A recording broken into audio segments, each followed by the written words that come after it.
Praise the lord. దేవునికి స్తోత్రం. సాటిలేని జీవము గల సర్వశక్తిమంతుడైన యేసయ్య పరిశుద్ధ నామంలో అందరికీ బ్లెస్సింగ్ బీయింగ్ క్రిస్టియన్ తరపున వందనాలు. మరి మన మెడిటేషన్స్ ఆన్ ద క్రాస్ లో భాగంగా ఈరోజు డే 7.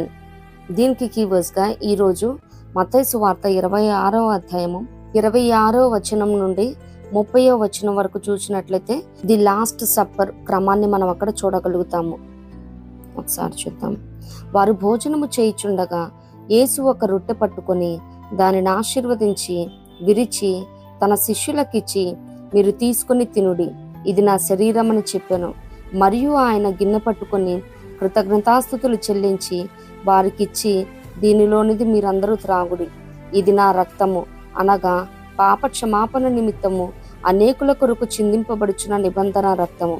నా తండ్రి రాజ్యంలో మీతో కూడా నేను ఈ ద్రాక్షరసము క్రొత్తదిగా త్రాగు దినము వరకు ఇకను దాన్ని త్రాగనని మీతో చెప్పుచున్నాను నేను. అంతటా వారు కీర్తన పాడి ఒలీవల కొండకు వెళ్ళిరి. దేవునికి స్తోత్రం. మరి ఇది చాలా పెద్ద కాన్సెప్ట్ సర్మన్ అనమాట. కానీ మనం షార్ట్ సర్మన్స్ కాబట్టి క్లియర్ క్రిస్ప్గా సింగిల్ వర్డ్లో మనం ధ్యానిద్దాము. ప్రభు చిత్తం అయితే మరొకటి డీటెయిల్డ్గా ఒక వీడియో చేద్దాం దీని మీద. The last supper. మరి తెలుసుకోవాల్సినవి, అసలు ఎందుకు పాలు పొందాలి, ఎలా పాలు పొందాలి, అలాగే ఎలా పాలు పొందకూడదు, సిద్ధపాటు లేకుండా పాలు పొందితే నష్టాలు లేదా శాపాలు, నియమం ప్రకారం పాల్గొంటే కలిగే దీవెనలు ధ్యానిద్దాం. ఇది పరిశుద్ధమైనది. ఇంతకు ముందు పస్కాను ఆచరించారు మన పితరులు.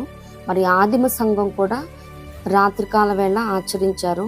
అంత మాత్రమే కాదు, రొట్టె ప్రభు శరీరానికి సాదృశ్యం, ద్రాక్షరసం ఆయన రక్తానికి సాదృశ్యం. మరి పాప క్షమాపణ నిమిత్తం చిందింపబడుచున్న నిబంధన రక్తం. అలాగే మరల మహిమలో యేసుతో మనం పాలు పొందుతాము.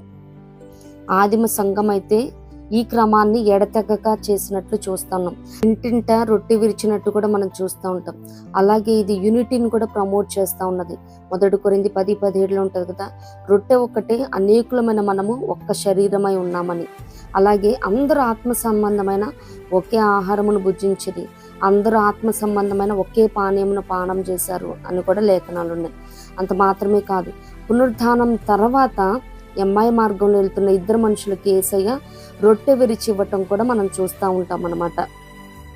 అసలు ఎందుకు పాలు పొందాలి అంటే జ్ఞాపకార్థమై, ప్రభు జ్ఞాపకార్థమై ఆయన సఫరింగ్స్ని, ఆయన షేమ్ని తలుచుకుంటూ దీంట్లో పాలు పొందాలి. అలాగే మరి ఆయన మరణమును ప్రచురపరచుటకు మనం పాలు పొందాలి.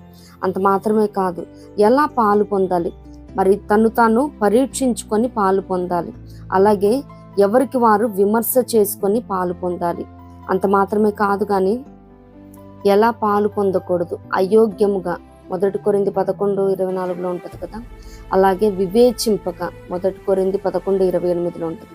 అంత మాత్రమే కాదు, సిద్ధపాటు లేకుండా పాలు పొందితే జరిగే నష్టాలు, శాపాలు.